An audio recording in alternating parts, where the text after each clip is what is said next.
पोरांचं आयुष्य खरंच किती अवघड आहे का नाही.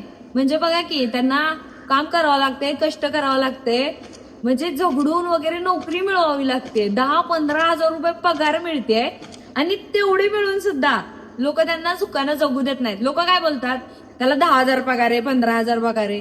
अरे तुम्ही त्यांचे पगार कशाला बघताय? ते 10-10 टाइम म्हणजे 10-10 तास ओव्हर टाइम करून तिकडं मरतय आणि 8-8 तास ड्युट्या करून त्याचा पाय चालला. तर ती बघा की तुम्ही उगाच लोकांच्या लेकराला कशाला नावं ठेवत बसताय.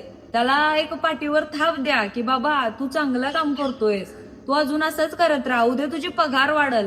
असं जर कौतुकाचे 2 शब्द जर टाकले का नाही तर त्याची अशी छाती फुगून येईल बघा, ती छाती भरून येईल आणि ती मोठ्या जिद्दीनं उद्या पेटून उठल आणि काम करत. उगाच त्याला पाय खेचायची कामं करू नका हो. कारण ती अगोदरच पोरग आतल्या आत घुसमट करते, त्याचा आतल्या त्याला काय होतंय ते तुम्हाला नाही कळणार. फक्त म्हणजे तुम्हाला नाही कळणार त्याची कष्ट, त्याचं काय. ते एक एक दिवस जेवत नाही, 4-4 दिवस नीट झोपत नाही, कारण त्याला टेन्शन आहे घराचं, दाराचं, सगळ्या पाहुण्या रावळ्याचं, नातेवाईकाचं लोक काय बोलतील ह्या गोष्टीचंच टेन्शन आहे त्याला. त्यापेक्षा जास्त कशाचं टेन्शन नाही.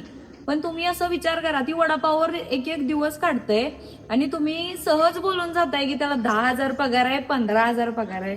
काय शोभतंय का तुम्हाला?